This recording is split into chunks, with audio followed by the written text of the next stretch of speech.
Entrevista, en Presencia Universitaria por la tarde. 2:05 y ahora vamos con una entrevista.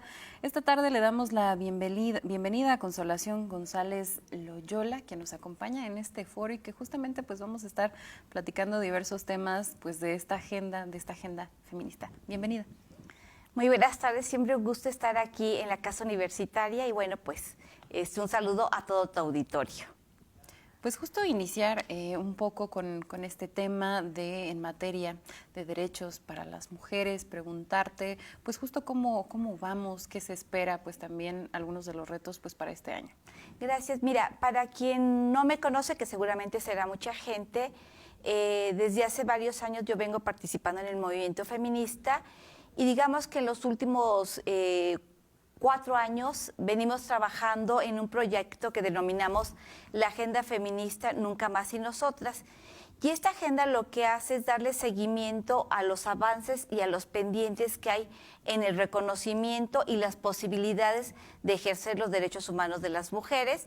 Y bueno, lo hemos venido presentando cada 3 años para quienes se postulan a puestos de elección popular, donde ellos hacen un compromiso sobre algunos postulados que hemos planteado que tienen que ver con lo que ya dije, un reconocimiento y garantizar el que se puedan ejercer estos derechos.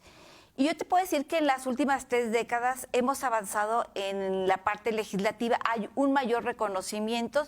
Yo creo que el más importante es el reconocimiento del derecho humano de las mujeres a una vida libre de violencia, que hoy contamos con una ley general, con una ley estatal, y que no solamente nos habla sobre los tipos y las modalidades, sino que también establece obligaciones muy específicas que tiene el Estado, que se traduce en las autoridades de los 3 ámbitos de gobierno, sobre lo que tienen que hacer para que se garantice ese derecho humano de las mujeres a una vida libre de violencia.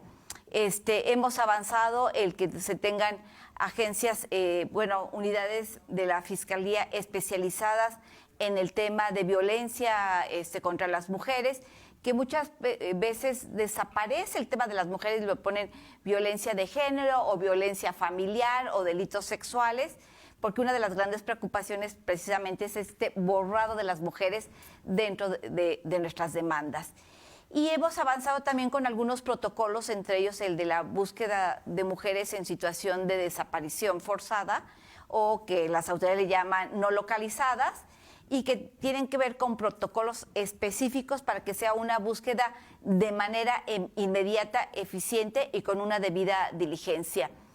Y si tú nos dijeras, ¿qué es lo que falta? Bueno, es precisamente construir toda la infraestructura que necesitan para que estos derechos se puedan ejercer plenamente.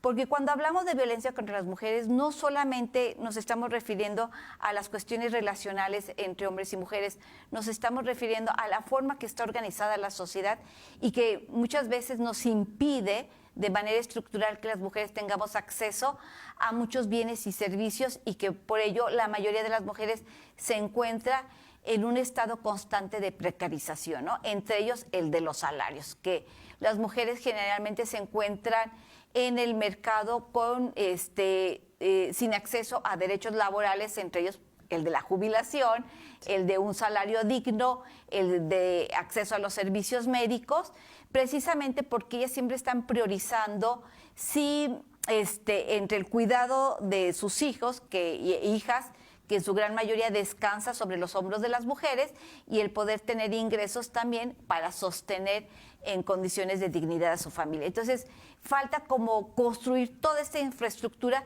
que permita que las mujeres podamos ejercer plenamente nuestros derechos. Si no se cuenta con esta estructura, pues lo único que tenemos es un catálogo de buenas intenciones, pero que no logran materializarse. Que está dejando en segundo plano en muchas ocasiones en las políticas públicas. Ya una vez a la hora de llegar al poder, lo hemos visto en varias ocasiones. Vemos que, por ejemplo, en algunas instancias no ponen exactamente a las personas adecuadas, no hay el presupuesto tampoco necesario para estas instancias y todo se queda desafortunadamente muchas veces en el discurso. Así lo estamos viendo. Sí, yo hoy veo, por ejemplo, a muchas funcionarias que en este 8 de marzo, desde días antes, se están vistiendo de morado, lo cual, bueno, pues nos da mucho gusto que lo hagan, partiendo de que ya se identifican con la lucha y con las causas de las mujeres.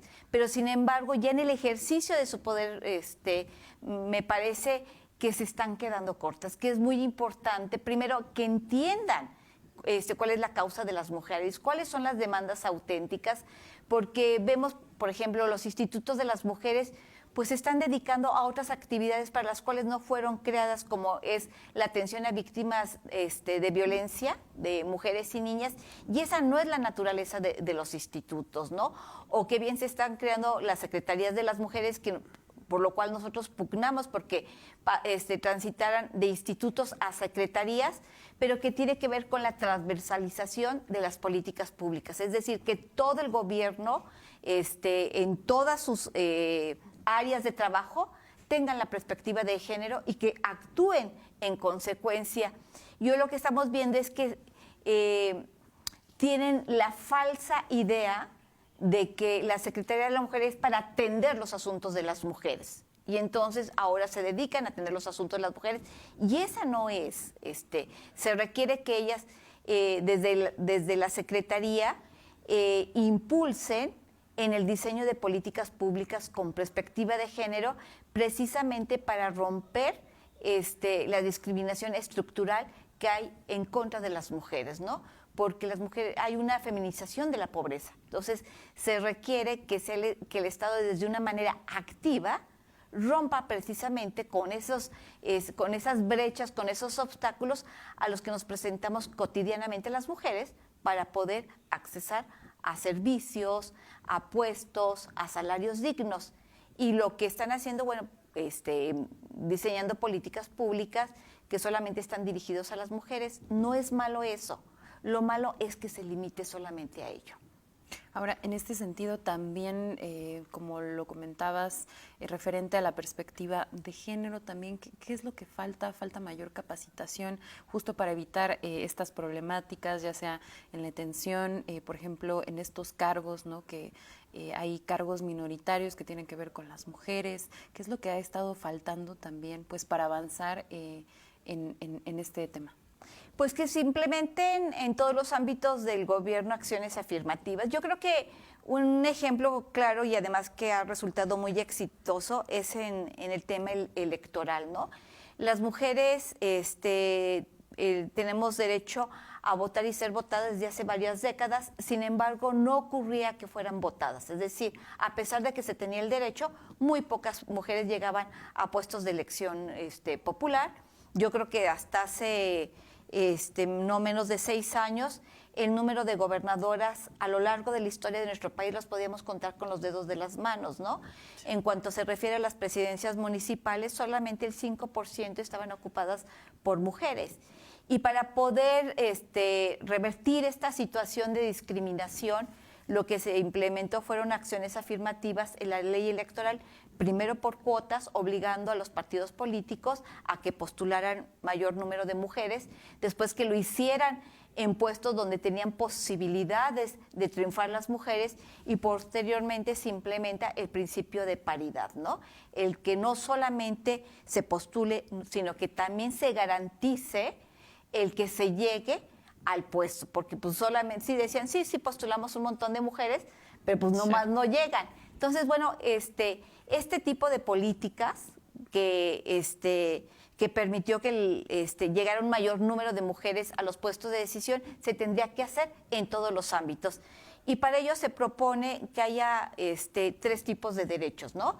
El derecho sustantivo, que en este caso es el derecho a ser votada, mecanismos para que se pueda ejercer el derecho, que en este caso fueron las acciones afirmativas y el principio de paridad posteriormente, y después el derecho a resultados. Es decir, no basta que tú postules un derecho para que se materialice. Tienes que crear los mecanismos de acceso al ejercicio de este derecho y además tienes la obligación como Estado de revisar que fue efectivo ese mecanismo. Entonces, por eso nosotros ahora hablamos de igualdad sustantiva, que implica precisamente esos 3 derechos, ¿no? El reconocimiento, el acceso y el resultado. Y esto tendría que estar en el ámbito económico, en el ámbito laboral, en el ámbito escolar, en todos los ámbitos, el crear esos mecanismos, y a eso nos referimos precisamente con la perspectiva de género. Desde mi perspectiva, en Querétaro se ha ido avanzando un poco más lento en algunos puntos. O sea, ¿a qué se deberá esta resistencia que todavía existe? Es una realidad. Pues yo creo que ha sido una falta de comprensión de la importancia del tema. Las mujeres somos más del 52% de la población en Querétaro, como en el resto del país y también a nivel mundial. Y comprender que no atender a una población mayoritaria, pues bueno, pues es también estar en contra del interés general. Entonces es muy importante que todas las mujeres que hoy ocupan cargos públicos o de elección popular, y también los hombres que están en la toma de decisiones, tomen conciencia de ello, ¿no? Y además que es son demandas legítimas con una deuda histórica de siglos que me parece que es importante que empiecen a cumplir. En este sentido, dejar de lado pues su ideología, ¿no? Quienes están en estos partidos y... Es que aquí ya no podemos hablar de cuestiones ideológicas, porque de lo que nosotros estamos planteando son de derechos. O sea, están reconocidos tanto en la Constitución General como en la Constitución del Estado y también en convenciones internacionales. Y hay dos de ellas que de manera muy, muy específica hablan sobre los derechos humanos, que es la Convención sobre la Eliminación de todas las formas de discriminación contra las mujeres, que bueno, tiene siempre un título muy largo y que por eso le decimos CEDAW, y por otro la Convención Belén do Pará, que habla del derecho humano de las mujeres a una vida libre de violencia, que tiene que ver con la prevención y atención a este derecho. Entonces, como son instrumentos internacionales que de acuerdo al artículo 1 constitucional tienen el carácter de ser constitucionales, ¿sí? Entonces, por eso yo digo, no hablemos de ideologías, ¿sí? Porque cada quien tiene derecho a percibir la realidad del mundo como quiere, pero en cuanto al ejercicio de los derechos de las otras personas o de la ciudadanía, bueno, pues ahí ya está reconocido. Vemos con preocupación que en Querétaro estamos en los primeros niveles, justamente estábamos revisando cifras, primeros niveles de violencia en contra de la mujer en muchos rubros, que pasan desde las lesiones, que pasan de la violencia sexual, el acoso sexual y muchas otras cifras que muestran a Querétaro en los primeros lugares. ¿Qué está pasando en Querétaro? No están funcionando las políticas públicas. Como ustedes saben, el INEGI realiza cada 5 años la encuesta nacional sobre la dinámica de las relaciones en los hogares. La última edición fue en el año 2021 y sí, desafortunadamente Querétaro está ocupando los primeros lugares. En esta encuesta se hizo una cuantificación sobre la violencia que sufren las mujeres a nivel nacional a lo largo de su vida. Y en ese rubro Querétaro quedó en tercer lugar. La media nacional, si mal no recuerdo, está alrededor del 75% y Querétaro anda por el 76%, ocupando el tercer lugar.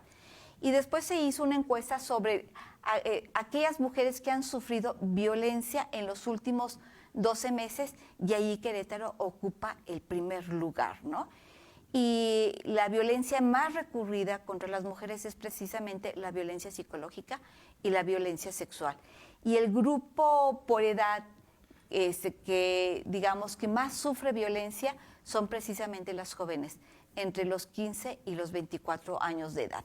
Entonces, sí, me parece que en Querétaro hay mucho por hacer y es muy importante que hoy en día tengamos estas cifras. Y también hay que decirlo, tiene que ver con este avance que hemos logrado, primero, que se visibilice, que se reconozca como un problema social y que tiene una responsabilidad la autoridad respecto de ese problema social, que no es un problema de las mujeres, es un problema que sufrimos las mujeres, pero es un problema de toda la sociedad.